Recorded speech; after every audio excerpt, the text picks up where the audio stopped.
அனைவருக்கும் வணக்கம். நான் ஏதாவது ஒரு பிஸ்னஸ் பண்ணணும். அதுவும் ஈவென்ட் மேனேஜ்மெண்ட் பண்ணணும் அப்படின்னு நினைக்கிறீங்களா? அப்போ உங்களுக்கான வீடியோ தான் இது. ஈவென்ட் மேனேஜ்மெண்ட் அப்படிங்கிறது ஒரு ஜீரோ இன்வெஸ்ட்மெண்ட்டில் பண்ணக்கூடிய ஒரு பிஸ்னஸ் தாங்க. ஆனால் அதை நிறைய சிரமங்கள் இருக்குது அதுக்கு. அந்த சிரமங்கள்லாம் என்னென்ன அப்படின்னு சொல்லிட்டு நாங்கள் ஒரு மெயின் ஸ்டேஜ் பண்ணினோம். ஒரு பெரிய லெவலில் ஒரு வெட்டிங் டெக்கரேஷன் பண்ணியிருந்தோம். அது மூலிமாவே உங்களுக்கு நான் சொல்லிடுறேன். வீடியோ ஃபுல்லாகவே பாருங்கள். இந்த வீடியோ ஃபுல்லாக பார்த்துட்டு நீங்கள் ஈவென்ட் மேனேஜ்மெண்ட் பண்ணலாமா வேணாமா அப்படிங்கிறத முடிவு எடுத்துக்காங்க. இப்போ இருக்கிற காலகட்டத்தில் ஒவ்வொரு பிஸ்னஸும் காம்படிட்டர் அதிகங்க. நம்ம இப்போ இந்த சோசியல் மீடியா வந்ததுக்கப்புறம் காம்படிட்டர் சொல்லவே வேண்டியதில்லை. ஃபஸ்ட்டெல்லாம் எடுத்துக்கிட்டிங்கன்னா சோசியல் மீடியா இல்லாதப்போ ஒரு பிஸ்னஸ் அப்படின்னா அதை தேடி கண்டுபிடிக்கிறதுக்கே நமக்கு ரொம்ப டைம் எடுக்குங்க. அந்த பிஸ்னஸ் பண்ணுறவங்க வெளியில் தெரியாமல் இருந்தாங்க. அது ஒரு ரெஃபரன்ஸ் கிடச்சிச்சு அப்படின்னா அவங்கள தான் நம்ம பிடிச்சிக்கிட்டே இருப்போம். ஆனால் இப்போ சோசியல் மீடியா வளர்ந்ததுக்கப்புறம் சும்மா மொபைல் எடுத்து நோண்டி பார்த்தாவே ஒவ்வொரு பிஸ்னஸ் எங்கே எப்படி பண்ணுறாங்க அப்படிங்கிறது எல்லாமே நம்ம தெரிஞ்சுக்கிறோம். அவங்கள யாரை பிடிக்கணும், எப்படி பிடிச்சி செய்யணும் அப்படிங்கிறதெல்லாம் தெரிஞ்சுக்கிறோம். அதனால் இப்போ இருக்கிற இளைஞர்களாகட்டும், பெண்களாகட்டும் ஒரு ஈவென்ட் மேனேஜ்மெண்ட்டை எடுத்து பண்ணலாம் அப்படின்னு நினைக்கிறாங்க. இது எடுத்து பண்ணலாங்க. பண்ணினா லாபம் இருக்குது. நான் இல்லைன்னுலாம் சொல்லவே கிடையாது. ஏன்னா ஒரு சிலர் சொல்லுவாங்க, ஒரு சில பிஸ்னஸ்லாம் பண்ணும்போது அவங்களுக்கு காம்படிட்டராக வரக்கூடாது அப்படிங்கிறதுக்காக. நான் உண்மையாலுமே சொல்லுவேன், பிஸ்னஸில் லாபம் இருக்குங்க. என்ன இதில் ஒரு பெரிய பிரச்சனை அப்படின்னா, இப்போ ஈவென்ட் மேனேஜ்மெண்ட் கோர்ஸு அப்படின்லாம் சொல்கிறாங்க பார்த்தீங்களா, அதெல்லாம் தயவு செஞ்சு யாரும் போய் ஜாயின் பண்ணிடாதீங்க. என்னுடைய தனிப்பட்ட கருத்து இது.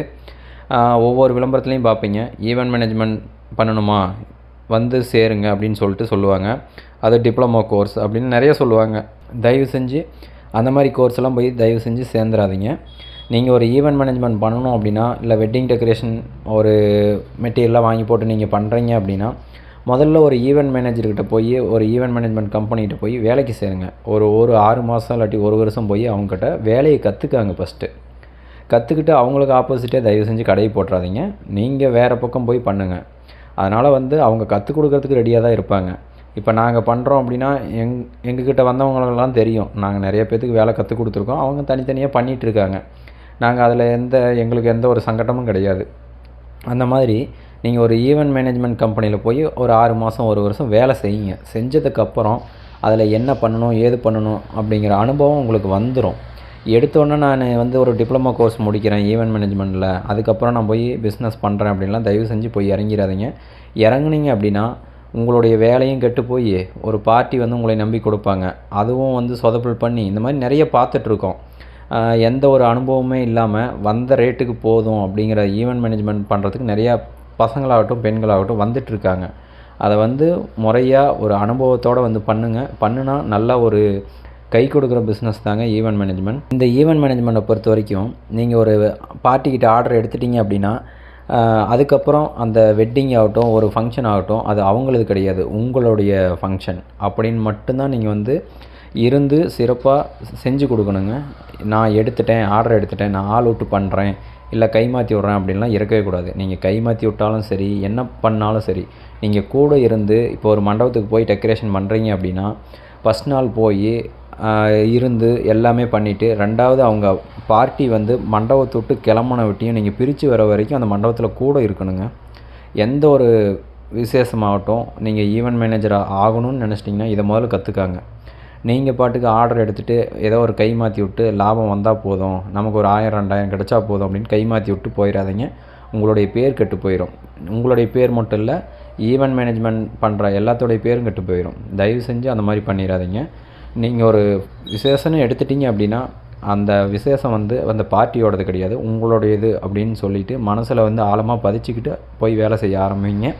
இந்த ஈவென்ட் மேனேஜ்மெண்ட் நான் ஃபஸ்ட்டில் சொன்ன மாதிரி நல்ல லாபகரமான தொழில் தான். நீங்கள் தாராளமாக இறங்கி பண்ணலாம்.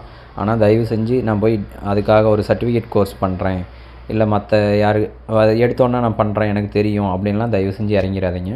குறைஞ்சது 6 மாதம் 1 வருஷம் தயவு செஞ்சு ஒருத்தர்கிட்ட வேலைக்கு போங்க.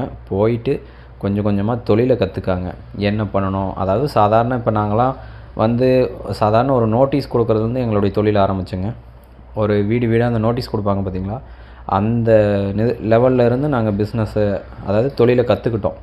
அந்த லெவல்லேருந்து தான் நாங்களாம் வந்தோம். நாங்கள் எடுத்தோன்னே எங்களுக்கு யாரும் சொல்லியோ இல்லை மற்றபடிக்கு பொருளை வாங்கியோ கொடுத்து நீங்கள் ஈவெண்ட் மேனேஜ்மெண்ட் பண்ணு அப்படின்லாம் சொல்லல. நாங்களும் வந்து ஒரு 2 வருஷம் 3 வருஷம் ஒவ்வொருத்தர்கிட்ட வேலைக்கு இருந்து அதன் நுணுக்கங்கள் கற்றுக்கிட்டு தான் வந்து நாங்கள் வந்து இன்றைக்கி ஃபீல்டில் இருக்கோம். அந்த மாதிரி நீங்கள் வந்து ஒருத்தர்கிட்ட வேலைக்கு போய் கற்றுக்கிட்டு நுணுக்கங்கள்லாம் கற்றுக்கிட்டு வந்தால் மட்டும்தான் இந்த தொழிலில் வந்து வின் பண்ண முடியுங்க. இந்த கொரோனா காலகட்டத்தில் நிறைய பேர் வந்து எங்களுக்கு காம்படிட்டராக நிறைய பேர் இருந்தாங்க. இன்றைக்கெலாம் அவங்களாம் வந்து இறந்த அட்ரஸே இல்லாமல் போயிட்டாங்க. கொரோனா காலகட்டத்தில் இந்த பிஸ்னஸ் விட்டு போனவங்களாம் நிறைய பேர் இருக்காங்க. ஏன்னா இப்போ இந்த ஈவெண்ட் மேனேஜ்மெண்ட் பொறுத்த வரைக்கும் ஒரு வெட்டிங் நீங்கள் எடுத்து பண்ணுறீங்க அப்படின்னா அதில் வர லாபத்தை அதுக்குள்ளேயே தான் போடுற மாதிரி இருக்கும். நீங்கள் ஒரு பிஸ்னஸ்ஸு இப்போ ஒரு மற்ற பக்கம் ஒரு சம்பளம் வாங்குறீங்க அப்படின்னா ஒரு மாதம் 20,000 கையில் வந்து நிற்கும். ஆனால் இந்த பிஸ்னஸ் பொறுத்த வரைக்கும் நீங்கள் இன்வெஸ்ட்மெண்ட் பண்ணிகிட்டே தான் இருக்கணும். எந்த ஒரு தொழிலும் இன்வெஸ்ட்மெண்ட் பண்ணாமல் வராது. ஆனால் இதில் ஜீரோ இன்வெஸ்ட்மெண்ட் தான். ஆனால் நீங்கள் ஒவ்வொரு ஒரு ஃபங்க்ஷனை முடிக்கும் போதும் வர லாபத்தை ஏதாவது ஒரு பொருள் வாங்கி போட்டிங்கன்னா மட்டும்தான் உங்களால் சிறப்பாக வந்து ஒரு எல்லாத்தையும் ஏற்பாடு பண்ணி தர முடியும். இல்லை நான் எந்த பொருளும் வாங்கி போடல, நான் கைமாற்றியே விட்டுட்ருக்கேன் அப்படின்னு சொல்லி கைமாற்றியே விட்டிங்கன்னா கடைசி வரைக்கும் அதே மாதிரி தான் பண்ணிகிட்ருக்கணும். தயவு செஞ்சு நீங்கள் தொழிலெலாம் முழுசாக கற்றுக்கிட்டு அதுக்கப்புறம் ஃபீல்டில் இறங்குனீங்க அப்படின்னா கண்டிப்பாக இந்த ஈவெண்ட் மேனேஜ்மெண்ட் அப்படிங்கிறது உங்களுக்கு வந்து லாபகரமான தொழில் தான். இது ரிசப்ஷன் ஸ்டேஜுங்க, ஈவினிங் ரிசப்ஷன். இது மார்னிங் வந்து முகூர்த்த ஸ்டேஜு. இது வந்து ஒர்க் பண்ணுறதுக்கு நாங்கள் ஒரு 4-5 டேஸ் எடுத்தோம். இந்த 4-5 டேஸுமே நாங்கள் வந்து மண்டபத்தில் தான் இருந்தோம். அதாவது 24 ஹவர்ஸும் நாங்கள் வந்து இதுக்காக ஒர்க் பண்ணிவிட்டு அந்த 4-5 டேஸும் அந்த மண்டபத்திலே தான் இருந்தோம். பார்ட்டி கிளம்பி போனதுக்கு அப்புறம் தான் நாங்கள் மண்டபத்தை விட்டே நாங்களும் கிளம்பி வந்தோம். அந்தளவுக்கு வந்து இந்த பிஸ்னஸில் வந்து பாடுபடணுங்க. பாடுபட்டால் மட்டும்தான் நம்மளுடைய பேர் நிலைக்கும். வீடியோ பிடிச்சிருந்துச்சுன்னா மறக்காமல் ஷேர் பண்ணுங்கள், லைக் பண்ணுங்கள். தேங்க்யூ.